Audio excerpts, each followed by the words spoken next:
Welcome to Prose and Cons, a podcast by writers for writers, brought to you by Precipice Fiction.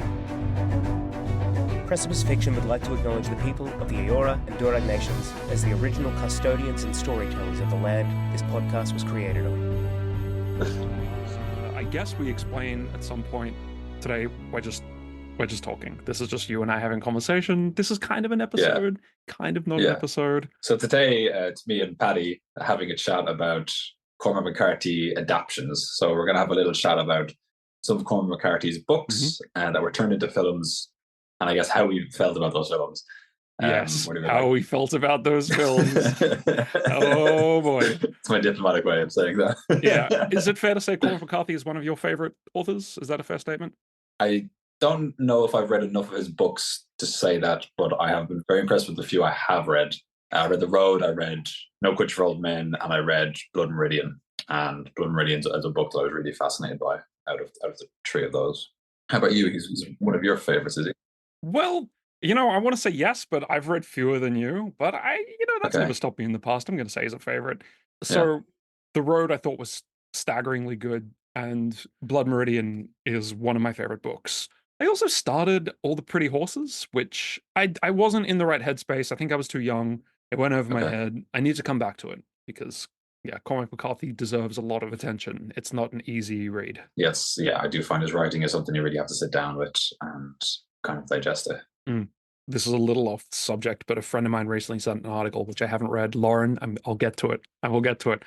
It was titled, I think, something like The Joy of Reading Texts You Don't Fully Understand, which for me sums up the Cormac McCarthy experience so well. I don't always understand what he's talking about, but I love being lost in it and trying to find the meaning and, discover the profundity under the puzzle a lot of the time.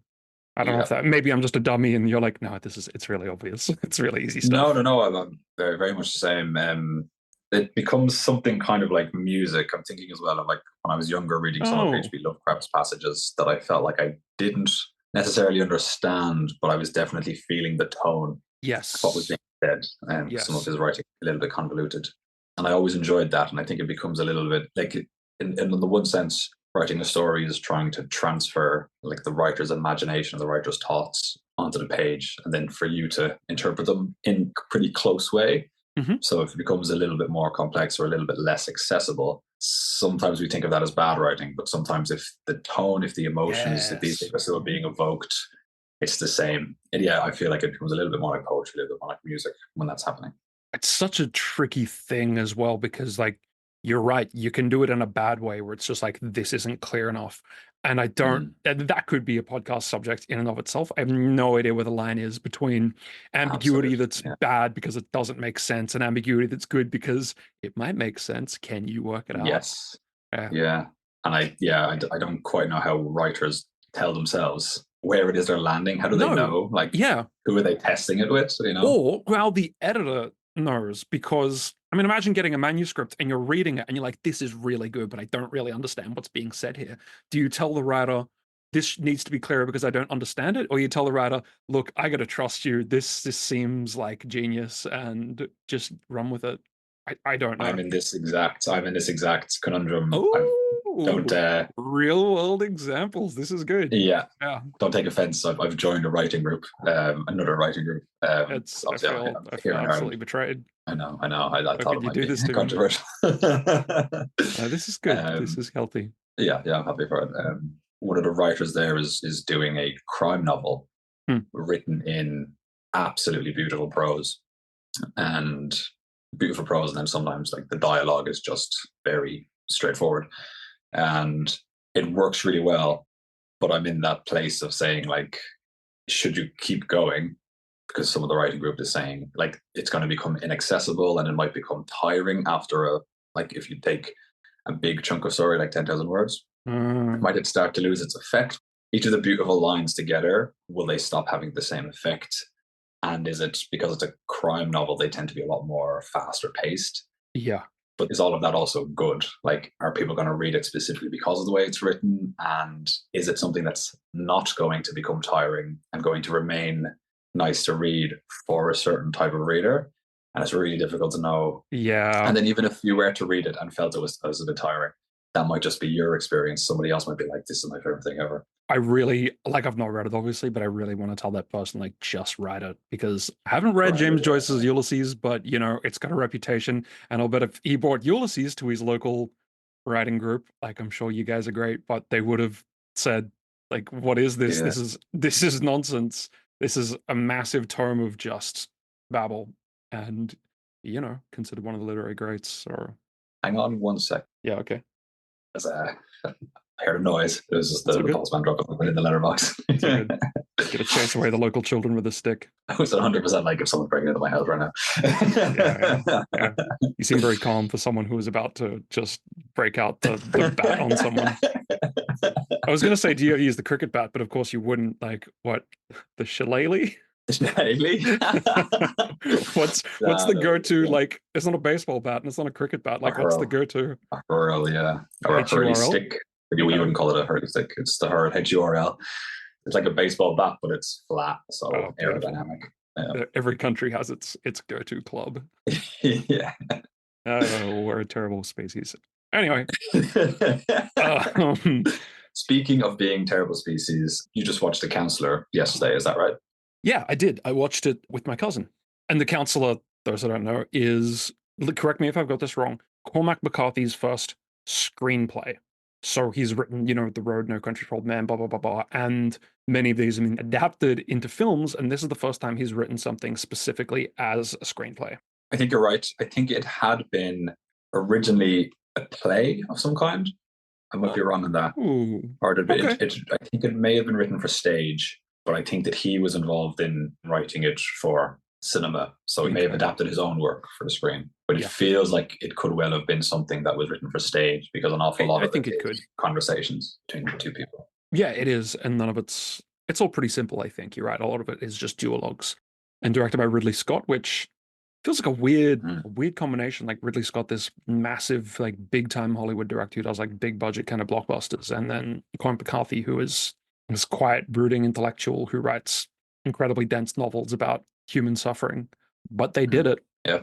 I saw it because you recommended it because you really rate the film. Yes, I'd say, it's probably one of my favorite top 5 films. Wow. Yeah, wow. I really, really like it. Not favorite Cormac McCarthy films, but just favorite films. Just generally one of my favorite films, yeah. Okay. I can't put a finger on why that is. Like most of my favorite films, I could sit here and list off all the things that were good about it. I couldn't tell you what it was. I think it's probably just the tone and the vibe throughout the film. I quite like following the characters through the various conversations. Yeah, God, I liked how it's Cormac McCarthy, so it's pretty dark, and it ends up having it's not a rosy ending for a lot of characters, and that's something I quite like. Oh shit! I mean, we should probably put a spoiler thing. Look, it's Cormac McCarthy, so like I think anyone that knows the guy knows that it's not going to end well. But maybe just say now, like there may be spoilers for any number of Cormac McCarthy books and films ahead. Do you want to give like a brief overview of what The Counselor is about? Yeah, The Counselor is essentially a story of a lawyer who is getting involved in a drug deal. He's having something like £6 million of heroin or cocaine transported in, and he has just a couple of guys, I guess, who are involved in it with him. Essentially, it goes wrong, and then it's about the ramifications and the unraveling of events that occur as a result of it going wrong. I guess that would be my description of it. There's not much more to the plot than that. It's quite simple, but it's all about the different characters' lives and how the consequences of that hit each of them and stuff. So, so it's dark and it's rather slow paced. Like it's not a big people running around getting chased all the time. Like it's kind of a lot of people kind of quietly waiting for the hammer to drop, if you know what I mean. Yeah, it's dark. It's not as dark as I thought it'd be, actually, because I said, I might watch this with a lady friend, and you said, I don't know about that. Like maybe don't. You know, I was thinking, that was more because of what am I about to watch? And it was dark. But no, that was more down to there's one scene with Cameron Diaz in a car where I was thinking maybe not a great date movie. That was my God. I mean, probably shouldn't say what that is for multiple reasons, partly because I laughed so hard. Like what a moment. The guy's face is just looking up at the windshield. Yeah. I don't even know what. It's a bizarre scene. It's very funny. But I was just thinking, like, Paddy's got to be there on a date, and he's got to be like, fuck James for suggesting we watch this film. No, I appreciate that. Thank you for looking out for me. So it's very dark. Look, Did I like it? Yeah. Did I love it? No, I didn't Yeah, actually. And it was really stylish, and it definitely had a vibe. But what I thought kind of let it down, personally, is actually so it was very Cormac McCarthy. Like you're listening to this and it's like, oh, this is very Cormac McCarthy. The characters sometimes have these, sometimes they kind of monologue, and it's yeah, these like their thoughts about life and death and the nature of, to do wrong and to do right and the weight of human life and stuff like that, which was very Cormac McCarthy. But I didn't always feel totally natural to me. Like, I okay, don't know, when by the third time a character kind of just like dumps a philosophic diatribe, as well written as it was, I'm thinking like, I don't know, people speak like this. Like, I yeah, don't know, yeah, maybe they're all reading dense French philosophers or yeah. something like that. Yeah, But maybe this is what like maybe this is what the upper class do. They just sit around I do, yeah, pontificating. I don't know. I'd never get invited to those parties, so maybe. No, I completely agree with you. But it, when you say you really liked the specific tone that it had, like, yeah, if you don't take this as like, well, this needs to be totally hyper realistic, then yeah, the tone, it was a vibe. It was definitely a vibe. I completely agree with that, and I think that was probably the reason that it's kind of had such a poor reception is because of all of that. When I read the reviews, a lot of the people said that they said they found it too wordy, too plotting, too navel gazing, Yeah, and I didn't even dislike that, but that to me stopped it from being great. I found it took me out of the film more than it yeah, brought me in. yeah. I get that. I kind of expected that. Perfect, because it will lead into my point later on. Okay, Good. good. I think because I know we're going to talk about No Country for Old Men. Oh yes, because we've had very, very different feelings. Oh yes, yeah. I guess I wonder how well the ending of The Counselor would have landed if they hadn't, to me, already built in a lot of these questions about life and death and things like that. That it would have been, it obviously would have been more straightforward, but there's kind of a final monologue when he's on the phone to someone at the end, which I feel is kind of like the summation of all of these questions that have been brought up throughout the film. And if it's what I'm thinking of, it was a really good monologue. It was really good. I feel like thematically, that scene kind of puts a bow on a lot of the questions which are raised in the film, which I quite like. So I think like the plot would have moved along a lot quicker, and yes, it would have been probably a more accessible kind of film. But to sum up the thematic stuff and some of the questions that have been brought up in the film, I think that they needed to have those other conversations in order to have that final monologue would have seemed a bit out of nowhere. I don't disagree. I almost wish that final monologue was the only time that a character did something like that. So when we reach it, it's like, oh, it's just this person that speaks like this. This is really powerful. Rather than by the time it came, I wasn't eye rolling exactly because I did enjoy all those, but I was thinking like, okay, we're doing this again. Here it is. Even though that was the best of them. So Cormac McCarthy, he loves to wax philosophical, and he's great at it. He loves it so much. Like in Blood Meridian, he does it endlessly, and it's mystifying and beautiful. He does it in those books, though, other than the Judge, and the Judge is definitely one of those characters who has his philosophical diatribes. The Judge being kind of the bad guy of Blood Meridian, but also one of the main characters, this character who's like this philosopher, genius, sadist, amazing character.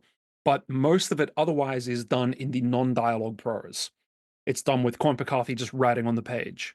So I almost feel that with The Counselor, he tried to get a lot of the non-dialogue philosophizing done in the dialogue of the characters, where otherwise it would have been non-character dialogue. And that, to me, didn't quite work. It's almost funny because it's like you watch it and it's like, well, okay, obviously Cormac McCarthy needs to have this in his stories because he's even shoehorning it into character dialogue, where he can't have like a narrator say it. Well, yeah, that's what I was going to ask. Do you think if it had been narrated across what was happening, if it had been well, no, okay. I mean, I don't know. I mean, sometimes narration is done well in films, but I think interesting. So many times it's not. I don't know how they would have done it. When we talk about No Country for Old Men, there is no overt narration, and everything really just either through subtle dialogue or implied in the world building of the film. Okay. We'll be locked into No Country for Old Men. Okay. Those are my thoughts about The Counselor. I liked it, but ironically for me, because I love his writing so much, it felt almost too Cormac McCarthy, too heavy-handedly Cormac McCarthy. Anyway. those are my thoughts about The Counselor. Still liked it. Yes, I'd love for you to check out The Tin Red Line, which is a Terence McKenna directed film. Yeah, you've mentioned this. It's a war film, right? It's a war film, but it does a lot of waxing. Okay. Waxing philosophical, waxing spiritual. You know, I do like some wax. It does so with voiceover, and it does so with voiceover over like scenes of what you would normally think are like the focus of a war film to be like a big action scene. It's characters engaging in gunfights and just running and shooting. But there's this voiceover giving everything a different tone. Interesting. It doesn't go as, I guess, colorful as The Counselor. It's a lot more direct because it's really in the voice of the characters, and it feels like these would be realistically how these characters would conceptualize what's going on, but it makes for a very different tone of a film. And again, it's a film that wasn't received very well. It came out the same year as Saving Private Ryan. Saving Private Ryan has these big sweeping action scenes, great characters, dramatic plot. Not especially deep. Not especially deep, no. And then quite it's got a real drive towards their goal, you know what I mean? Mm-hmm. Whereas The Tin Red Line kind of has no main character and is not really like, other than the goal of engage in the military conflict and be successful, there's not really a goal. So it's just kind of, I think, 3 hours of characters on an island, kind of. I have a very high tolerance for long films with characters just battling. Yeah, see, I was actually surprised that it wasn't already one of your like well-known films. So like this feels like right in Paddy's area. All right, yeah, I'll watch it and report back. Excellent. Will you talk about No Country for Old Men? Let's do it. Cracking the knuckles. Here we go. Let's do it. Yeah. So you lay us up. All right. Great film. Really excellent film. Great capturing of a Cormac McCarthy vision. Excellently executed. Why don't you give a quick explanation of it for any of the listeners who haven't seen it or want to recap? Okay. Set in Texas, as everything he's ever written is, just north of the border with Mexico. I don't know why, but it must have a very special place in his heart. A dude who's like a hunter or something, let's say he's a hunter, finds the aftermath of a drug deal that's gone very wrong. And he finds on, I'm going to say a dead man, a big suitcase full of money, chock full of money. And his first thought is like, holy shit, a lot of money. And his second thought is, oh, they're going to come looking for this. But he takes the money. He does. And the rest is everything that happens as a result of that, because, the cartel, they want their money back. Also on his heels is one of he writes really, really good villains. I mentioned the Judge before. I'm going to say one of the all-time great villains of, I haven't read the book, so I'm going to say cinema, Anton Chigurh. And I don't think there's any way of describing Anton Chigurh and do him justice. You just got to see the movie and see this motherfucker, because as well as having like the greatest haircut in cinematic history, he is a terrifying force of nature. And he is the character in No Country for Old Men, the film, that is the one that delivers the philosophical monologues. Although I think they're short, and I think that they work for that character because that character is so strange. He's so out of place. He doesn't feel like a normal person. So when he says to someone he's about to kill, like, look, I can't even do it justice, then it makes sense, because it's like, yeah, this is what this guy's about. He is a philosopher murderer. So that's my take on the film. Yeah, and I think we should probably discuss at first what we both like about the film. Okay, so everything is my answer. Everything, okay. As a setup, both The Counselor and No Country for Old Men have a character makes a decision to kind of step off the path, and then the rest of the film is just about the consequences that are wrought upon them because of that. And they both think that they can handle what's about to come. They're like, I've got this. It's dangerous, but I can handle the risk. And it turns out, slight spoiler, that no, they can't. The men who are cruel men of violence are far more cruel and violent than they could be. And it turns out that they just can't compete. Yeah. Which I think is a returning theme of his stuff. Yes. And yes, Anton Chigurh is a great psychotic villain, and you get a great sense of his psychologic and what he's doing. Yeah. Oh, and just quickly, his thing is he determines a lot of outcomes by a coin toss. He puts everything down to fate. And it almost feels to me like I'm not the one making the cruel decision here. This is the coin. It was the coin that did it. Therefore, my hands are clean. Yeah. But yeah, it's a very controlled, well-paced, pensive film. There's a lot of subtle storytelling. It doesn't dumb down what the characters are doing. It really, you have the characters taking certain actions, and you have to put it together for yourself, what it's doing. Yeah, great film, right? I think it's a terrible film.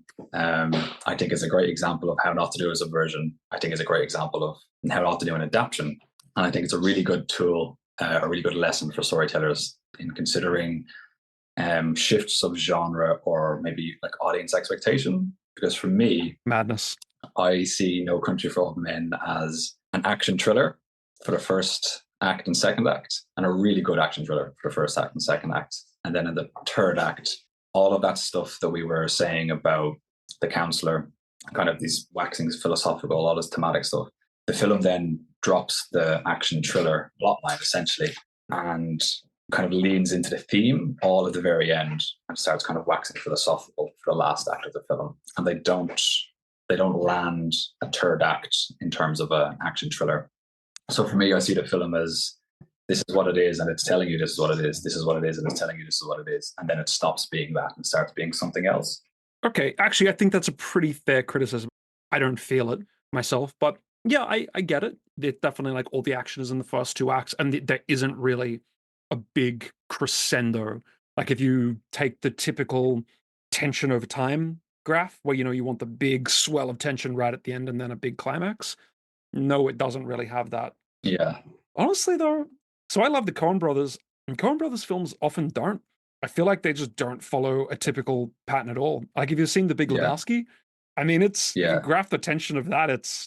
I don't even know what that is. It's not a traditional storytelling at all. And I love that. So I guess I don't know. I just like the way they tell stories. I'm not a Coen brothers fan. Okay. Not even The Big Lebowski?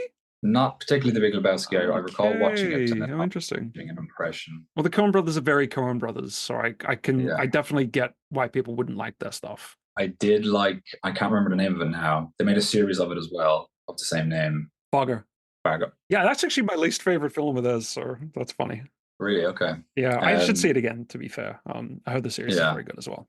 I really dislike the series. And that's an issue I had with the film and an issue I had with the series is that they say at the beginning that it's based on a true story.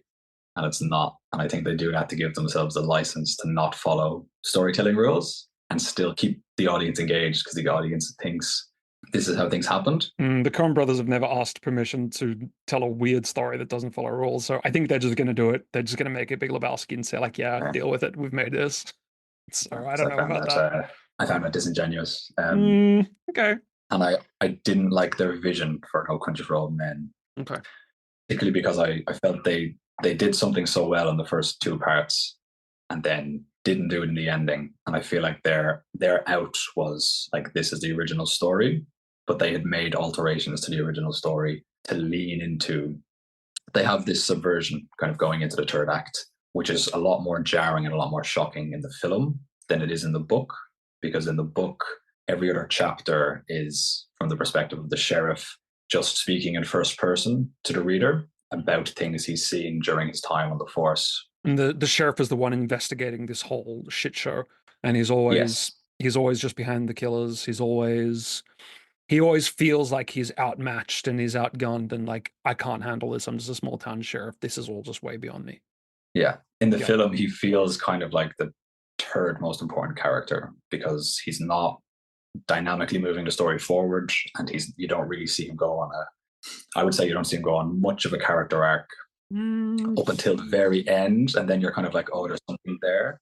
He is the third most important character, but he's also the first one that speaks in the film, the last one that speaks in the film, and he is always around to provide context for events. So I still, so again, it's like, even though we don't have the amazing non-dialogue prose of Cormac McCarthy in a Cormac McCarthy film, I feel like the sheriff's presence through the film really felt like it was giving us that by proxy. He provides enough context and commentary without it feeling heavy-handed and too dialogue-y to feel like this is the non-dialogue text of the book speaking. So I feel like his presence was all throughout it. Yeah, he wasn't the most important character, but I mean, what is he in the book? I would say what happens in the book, and that's interesting because what you've just described, I think is quite essential for pulling off the ending that they tried to pull off, and I didn't feel that when I was watching it, but then you did. So maybe this is just a lot more subjective than I was thinking. Well, I mean, in the book, I mean, for all my bluster, of course it's subjective. It's definitely subjective, yeah. So in the book, kind of every other chapter is him. It is just a chapter of him, not waxing philosophical by any means, but kind of telling these stories, which are sort of giving a context of, man is evil or something like that. Humankind is cruel. Yeah. Or, there's a lot of bad stuff out there. So something to that effect. And because of that, it starts to feel a little bit like the story that we're hearing, because the story of, what's the main character's name? Llewellyn and Shigur, that's all in third person. So it starts to give this feeling a little bit like this whole story is something that the sheriff is also recounting back to us. So spoilers for No Country for Old Men. At the end of the second act, they kind of set up that Shigur, who was hunting Llewellyn, and Llewellyn, who was trying to escape, they kind of set up that these two are going to meet, that there's going to be kind of a reckoning between the two of them. And in both the book and the film, the sheriff then arrives at Llewellyn's hotel, having kind of caught up with him, finding that Llewellyn has been shot. And in the film, Llewellyn is dead. He's shot dead there in the hotel. In the book, Llewellyn is rushed to the hospital, and the sheriff hears from the first cop who arrived on the scene what had played out. And it doesn't go into details, but it still feels a little bit like you hear the events of what happened. And then the sheriff goes to the hospital and finds Llewellyn dead. So both stories have this kind of surprise that what feels like the kind of main driving force, that kind of ends. But in the book, it feels way more like the story doesn't feel like it becomes inconsistent, because we kind of get this kind of Mexican standoff at the end. We hear about it in third person, so it's not as jarring in a book to not see it, because we're still hearing about it, so it still is told. Because in the film, where they just show him floating face down in a swimming pool dead, we know what happened. I don't think that's him. I think he's in the doorway. Okay, it's been a minute since I've seen it, but the point is, we just see the aftermath. Like, there wasn't a contest; he was just gunned down. Yeah, in the book, we get a little bit of a description of his heroic last stand. He kind of gets shot. He has a thing where the bad guys walk away, and he kind of rears up and gets a final shot off. Okay, so I haven't read the book, but I like it more as just like, nah, he just fucking died, because it's such a good subversion. If this were a traditional action story, then of course the hero would have a last stand moment and there'd be a showdown and he'd get a final shot off even if he doesn't succeed. But it's not, and I think that's kind of the point. Like, even though it does have a lot of the trappings of an action film, thriller film, it kind of is. But at the same time, I think it deliberately says, like, no, this is much darker. Like, the hero does not get a final shot. The hero does not have a final moment. The Coen brothers said, like, no, guess what? It's not. All the action stuff is just being pure violence. The main character is just going to die. And we're not even going to give him the dignity of, like, showing a cool death. We're just going to have the main character rock up to the scene and show his dead body. It wasn't even a contest, because in the end, it was never a contest. Llewellyn's just a dude. He's not ruthless enough. He's not cruel enough. He's not cold enough. He's versing someone who is all about this, who is kind of like the personification of ruthlessness and terror and violence. So yeah, he's gonna die. And you know what? We're not even gonna show the death. Like, that to me was such a good statement. Granted, I haven't read the book, but to me, like, when you describe like how that happens in the book, I prefer their version. It's just like, nah, he just fucking dies. That's it. Yeah. I don't like it. No, I know. For two reasons. And I think it's bad storytelling for one reason. I think it's bad storytelling because, like you said, it's not a typical action film, but it sold itself as a typical action film. It was marketed as a typical action film. I went to go see it in the cinema, so I paid to go see an action thriller. Well, we can't blame the marketing for the film. Like, the marketing might have been off. That's fine. Okay, that's fine. Okay, well, that's absolutely fine. I'll take the marketing out. But the first act is an action thriller. Second act is an action thriller. So it is telling you it's an action thriller. Yeah. And then in the end, it says, well, I mean, we've got a guy, he's out running a truck and he's getting shot in the shoulder and he's being chased by a dog, and then he's cleaning the water out of the gun and then shooting the dog in midair. Yes, but from the beginning, it's going to be a very dark, very different action This is not thriller. a realistic look at, it's hamming up certain things to be exaggerated action. I don't know that it is hamming things up. It's bleak, like it's bleakening things up, but I don't, it's not like he's running in with two machine guns, like dodging bullets as he's wasting cartel. No, but what he is doing is like this is action. He's running into the horizon. There's lightning flashing. There's a truck chasing him. They're firing off the roof. And that was an adaptation from the book, because in the book, in that scene, it's a lot more of him hiding as the truck is looking for him. Okay. And the action scenes in the film are altered from the action scenes in the book, because in the book, they're a lot more, the character can't see everything that's happening all at once. So the character is just getting little bits. You're aware that there's a shootout happening, but the story isn't about the shootout. The story is about the character running from the shootout, essentially. So the film doesn't lean into the action in order to be a big dramatic action thriller. And then in the end, it says, oh, you thought it was an action thriller? No, this is a slice of real life. But it was like, no, it hasn't been a slice of real life up until now. We've had, the dog chasing him through the water, and he gets out and he's managed to hold on to the gun. Like, that's ridiculous because it would fall out. He takes the gun apart and he cleans it and he blows air into the gun. And this is dramatic. It's a dramatic action. All of your points make sense, and I agree. I just feel like subjectively, of course, like we were kind of watching different films, because as I was saying it, like, yes, it felt action-ish and not thriller-ish, but it almost felt more like a horror film, or like the dark side of a thriller. Horror in the sense that like someone is running from the monster and like they might have little wins, but in the end, the monster's going to get them. Right. So I would say I felt they were telling a heightened action thriller, and then in the end, they chose to subvert that because of what was already laid into the book. They just chose to, well, let's lean harder into this and then lean harder into it the other way. Well, I think you're wrong for the right reasons. Well, my point on it being bad writing is that if it was anyone other than the Coen brothers, who are a big name, Cormac McCarthy, who was a big name, if you wrote 3/4 of a story that was horror, and then in the end you said, no, it's not horror because ghosts aren't real. If you did a first act and a second act of a mystery, and then in the end you said, well, some crimes aren't solved, you would be really letting down your audience. And I don't think you can stand back and say, well, that's real life sometimes. Like, I didn't come here for real life. I came here for a story, and you were telling me a story and then decided to not give me a resolution. When I watched No Country for Old Men, I initially felt like they've told most of a great story, but they haven't ended it. So for me, a story is kind of the sum of all parts. If you're setting up a great antagonist and an interesting dramatic drive, and the antagonist is kind of waxing philosophical, I'm waiting to see what you're doing with all of these pieces that you're putting together. If we're halfway through a film and I'm fully invested, which I was and have been, and sometimes when I watch it, because your expectation is that the storyteller is taking you somewhere with all of this.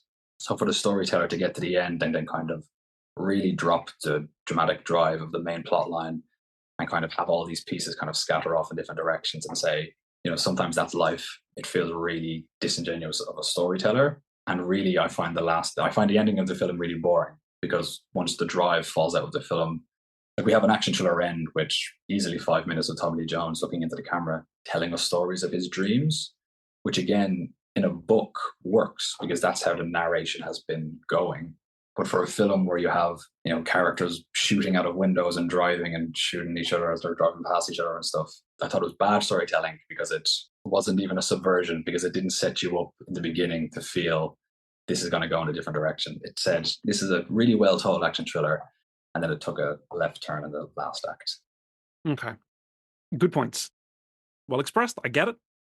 And I see how, if one had come in and they felt like it was setting up as one thing, then, that idea of the contract with the audience. You have a contract with the audience. If you promise one thing, you should deliver the thing. I, for whatever reason, didn't feel that contract was there telling me that it was going to be this. Maybe because I really like Coen Brothers films and I know what they're like. Maybe because I hadn't read the book. You'd read the book first, right? No. Oh, okay. I hadn't read the book. No, I only read the book last week in preparation for this conversation. Okay. I just have one question real quick. Are you a fan of action thrillers? Yeah. Yeah, okay. Yeah, I am. I like a thriller as much as Next Man, an action film. I thought, Predator was great. Did you say Predator? Yeah, Predator. I didn't think... It's an action thriller. I mean, I would call that an action. Or a horror action. Oh, maybe I don't know how you're defining action thriller then. An action thriller would be somewhere in between the big blockbuster action films and then the kind of quiet courtroom dramas or spy films, something that's kind of in between both of those. Okay. It's not all action all the time, but it is kind of like action light, right? Yeah. Yeah. I mean, but to me, like, why it works is, I think in retrospect, it feels inevitable. You know, when they say, like, when there's a twist in a film, it shouldn't feel like it comes out of nowhere because that's just bad. It should feel like it's surprising and shocking, but then you think about it and go like, well, in retrospect, they did say this and this and this. So even though I felt surprised, I can see why this happened. This was set up. To me, that final confrontation feels like it had an inevitability to it, even though it's shocking in the moment. You're like, oh my God, Llewellyn's dead. But like, well, we know that Shiger is an unstoppable machine.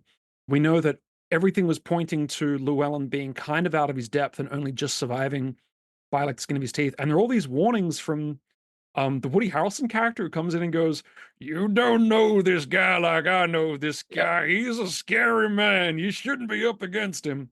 Like, there were warnings. So when Llewellyn says on the phone, like, "You son of a bitch, we'll see about this. I'm gonna stop you." To me, it's like, well, no, of course he wasn't going to. He's gonna get blown over like a little matchstick house in a hurricane. And it's almost like how anticlimactic it was just draws underlines under that point. Like, this was the only conclusion. Yeah. Yeah. Yeah. Look, I don't disagree with anything you've said, like, except just that wasn't my experience of the film. I didn't have those. Yeah, the contract for me wasn't the same as it was for you, I guess. Yeah, I guess like narratively, I see the appeal. I just feel like they didn't land. I feel like they didn't set up that ending that they were going to lean into. I feel like they intentionally went the other direction because, I mean, I'm just kind of repeating myself now. Like, tonally, the book, I know that that's where the storyline ends, but then the film continues to go. You know what I mean? So for me, when that happens, the rest of the film just feels like redundant. I'm just kind of waiting for it to end. Okay. Whereas in the book, there's a good chunk of story left, but it never feels like you've shifted focus that dramatically because we're still following Tommy Lee Jones along or the sheriff along, as he's trying to make sense of these events and stuff like that. Like, there's a huge chunk of the end of the book, which is just the sheriff talking to the audience. And they've taken all of that out to just leave like the final thing that he says, which is about his dream. Which I loved. Oh, really? Yeah, I did. I did. I can't get my head around it left me with like shivers on my arms. I was like, oh, that's just darkness. Oh. Yeah. I guess. Didn't it start with him talking about his dream as well? It may have, yeah. It did. I just felt. Yeah, you just hated it. That's okay. Yeah, I hated it. Yeah, fair. Fair. You know, it's good to hash this out. Yeah, I guess I think that we were saying their vision for it. My impression for their vision for it, and something that made it different from the way the counselor was handled, was because they took all of that. If you were to put it in, let's say you put it in as narration, like they took all of that out in order to make a faster paced story, and then ended the faster paced story at the end of the second act, and then leaned into that slower stuff. And as an artistic choice, I felt like that was I just felt like it was a sneaky way of having them have a surprise kind of, oh, look at the surprise in the ending. Whereas if they had handled Llewellyn's death slightly differently, and then I think leaned into more of the sheriff's stuff earlier on in the film, it would have felt like less of a jarring tonal shift and less of a shift of the direction of the film. But I think that they intentionally didn't want that. I think that they wanted it to feel jarring. I think they did want it to feel somewhat jarring, but I still think that it felt jarring in the way that a good twist does, where there is a jarring moment, but then you think about it and it's like, that's how I felt. But again, it's such a Coen Brothers thing to do. They love to have like one big twist and another big twist and another big twist, and by the end, the whole thing is like an interesting pretzel. Yeah. I think the pretzel was delicious, and I would eat it again. Okay. That's good to know. Yeah, because I tend to write dark endings, and I tend to like to write the characters. Yes, you do. Pulling it off. No, you don't. And my fear is that I would handle it the way the Coen Brothers handled it. My fear is that I would have set things in place where it was like it's going somewhere, and then it just So look, I pulled the rug out from under you, and life is dark. That's the way it happens.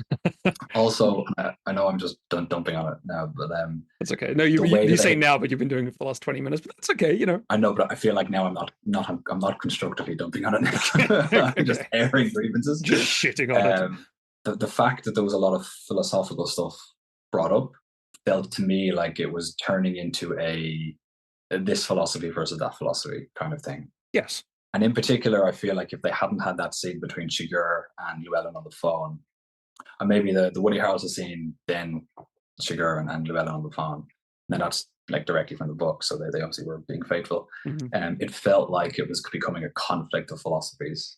So then for none of the philosophies to ever really go up against each other felt to me like, you've set something up and then dropped that.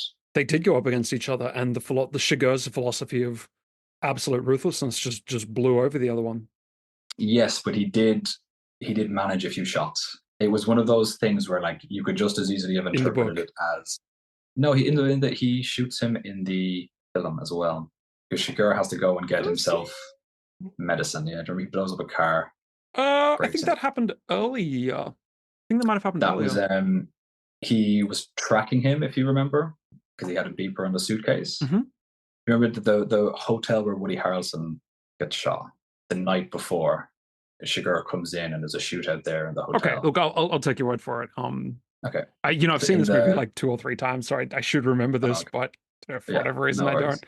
Yeah, Shigur has to lay up for a few days. They both have to lay up after that conflict. So the film, like both the film and the book, also has a sense of this character is starting to figure things out. He's starting to get a sense of the danger he's in. Like it is also like he's too confident and it's like you're in way over your head. But you could also interpret it as, you know, Shigur has like got the drop on everyone so far because people just aren't expecting this level of violence and depravity.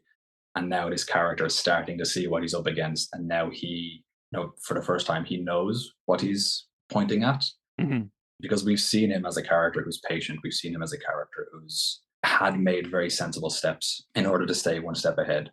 And we've seen Shigur kind of getting by on the fact that he just surprises people with what he's doing.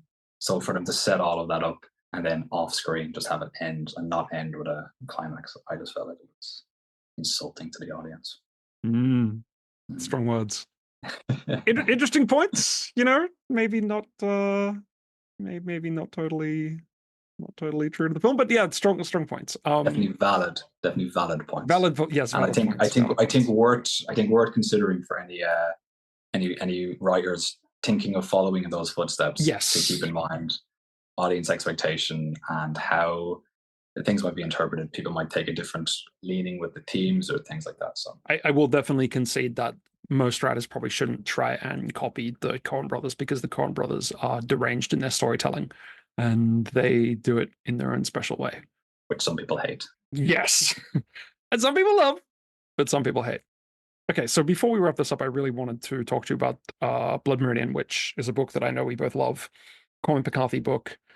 Do you want to give like a brief synopsis? Yeah, synopsis of that.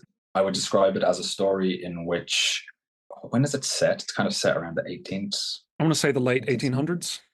The late 1800s in America. Late 1800s, yes. Yeah, that feels right. I don't know. I think it must be because it's, I think, just before the war with Mexico. If I remember my history correctly. I think it was just after the war with Mexico. Oh, was it? Okay, because Anyway.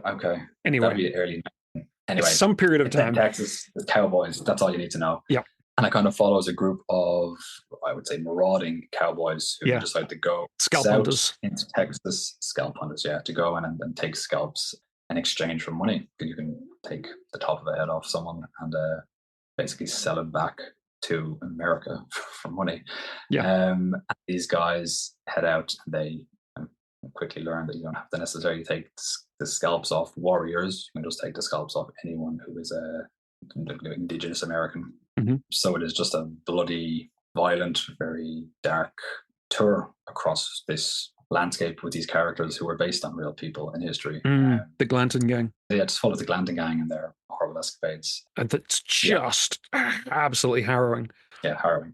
And I think almost famously very hard to adapt. Like, at least, look, I've read articles and snippets and some of the better Reddit comments, people saying like, I think some people are saying, I hope they don't adapt this just because. Yeah, it feels impossible. It does. It does. So much of what the story is how it's written. Yes. There's kind of no plot.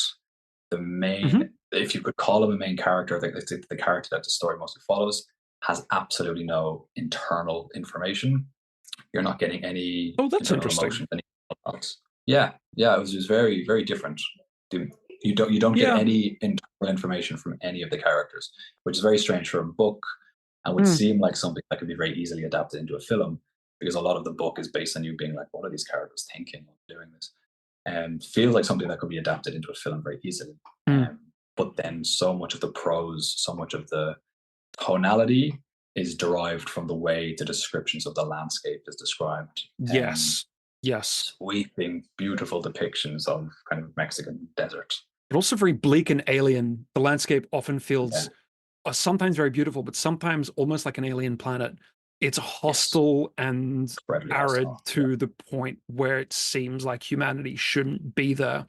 And the humanity that is there is so terrible that it almost feels supernatural to me at points. It almost feels otherworldly. There is a sense of, it's not heightened realism, it's almost like surrealism. Dream-like surrealism. Yes, that's much better. Yeah. I mean, the whole thing kind of feels like a bit of a fever dream. Yeah, that's exactly it. Yeah. And kind of sudden acts of horrific violence. So just like in terms of an adaptation, people say like, how would you do it? So it's something I like to come back to again and again, because it feels like kind of an impossible little puzzle. And I look at the other Cormac McCarthy works and how they were adapted, and I would say the first half of No Country for Old Men is kind of just taking like literally what's happened, literally what's on the page, and depicting that, and that works quite well for the first 2/3 of the film. And then The Counselor is something that kind of leans more into the waxing philosophical and stuff. So I was always wondering, like, how do you really marry both of those if you were to try to tell a story for Blood Meridian? And my approach and my thought process with it was to slightly change the characters that are followed. You always got the judge, who was a wonderful antagonist, and I would essentially leave him the same because he feels so cinematic. You have the kid, who is potentially a character that I would consider not having in the film. Oh, I think you need him. Need him? Okay. Who else would you pin your empathy and humanity to? Maybe to focus, or maybe in conflict with one another.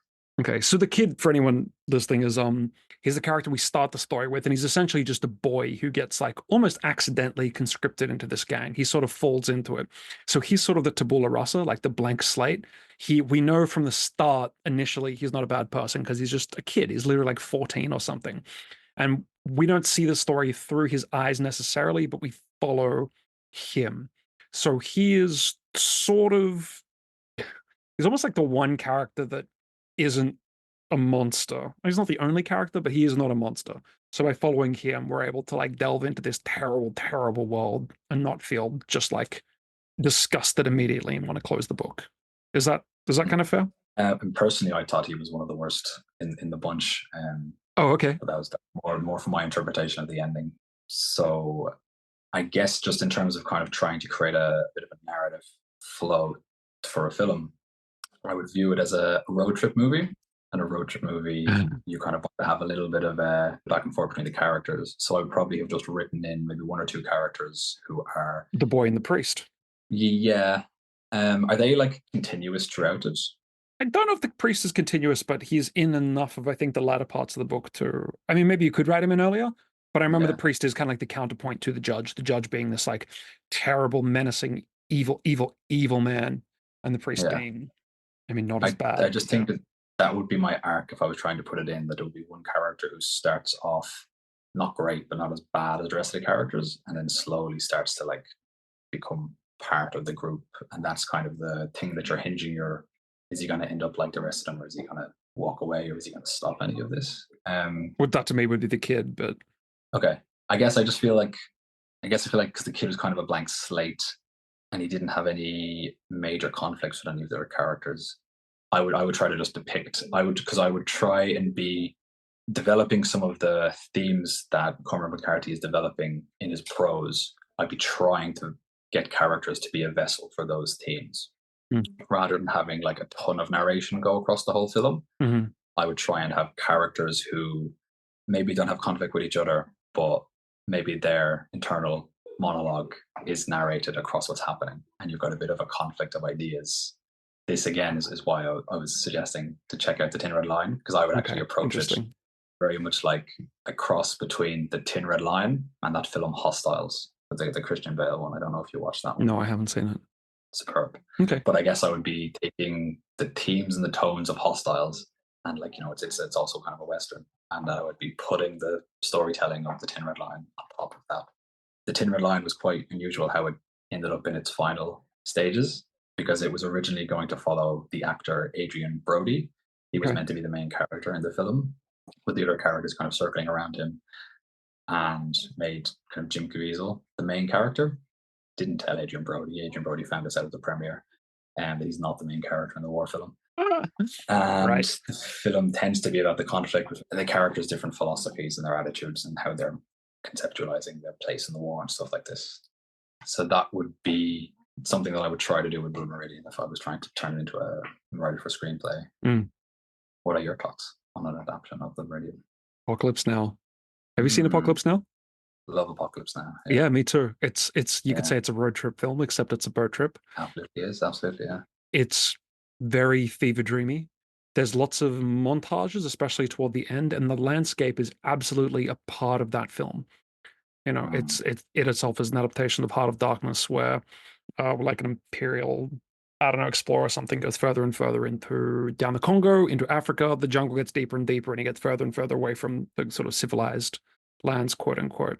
I would draw heavily from that, make the landscape a big part of it, make lots of like montages with music over the top, make it a kind of psychedelic fever dream, and everyone gets crazier and crazier, more and more desperate. Yeah. Okay. So that's, you know, I should probably say this now. I am not a director, but that would be how I would sort of approach it. When I read that book, I had such vivid, I don't know, I guess it's his writing, but to me, it was such a vividly powerful book. Like I could see those scenes. I can see that desert in my mind so strongly. So I can almost see the scenes of the film in my mind. And it's a lot of things like scenes blurring into one another. And it's a lot of like beating sun and someone's haggard face fading out into like a shot of the sun, stuff like that. God, I don't know if any of this makes sense. I think this has been a bit of a fever dream explanation, but yeah, I think the cinematography would have to do a lot of heavy lifting. Yeah. Interesting. Okay. Anyway, I hope they do it. If it sucks, I won't watch it. And if it's great, then it's great. And you would have to get the perfect actor for the judge. You have to absolutely nail them. And I don't know who you'd get. But throw out a suggestion there for the judge. So maybe the listeners, they can give us their take or their vote on it. Yeah, give us your judge suggestions. Absolutely. Yeah. We'll pitch them to the director. I mean, I could see Woody Harrelson doing the judge, honestly. Did you ever see Out of the Furnace? No. Out of the Furnace is good. Woody Harrelson is a menacing force in that. But his opening scene is him like just assaulting someone at a kind of cinema. I guess if I think about him in Natural Born Killers, he was very frightening. Oh yeah. And he had that look. He's got a menacing bald head. That would work. He definitely has a menacing bald head, yeah. Yeah. Need him to gain a lot of weight and get very, very pale, and then bam, you've got yourself the judge. Potentially. I don't know. Does he have gravitas? Maybe he has gravitas, but the judge is all gravitas, so yeah. He's kind of hammy in places as well, though, wasn't he? I could see. I see Woody Harrelson doing that. Yeah. He was sort of jolly at times, which just made it all more cold. Ooh. Yes, yeah. Anyway, I do hope they do it. Someday they're bound to, with the way they're mining for stories at the moment. Yes, they are. This has been good. We finally hashed it out. You know, this was the final boss battle. And we were, there's more agreement than I thought there would be. I do agree with your points. I just think like we came into it with very different feelings. And that is okay. We're Pros and Cons. We're normally a podcast with up to 6 of us, but today it was just James and I one-on-one. We've written an anthology called The New Mythic, which is horror, sci-fi, fantasy, available now all places where you get books or audiobooks, because it's a fabulous audiobook as well. If you liked us, give us a review, give us a rating, give us a comment. It really helps us out. And we will see you for a less freeform, more structured episode with more participants next week. And until then, keep writing. keep writing, keep doing what you're doing. Thanks for listening, and catch us next time. Bye-bye.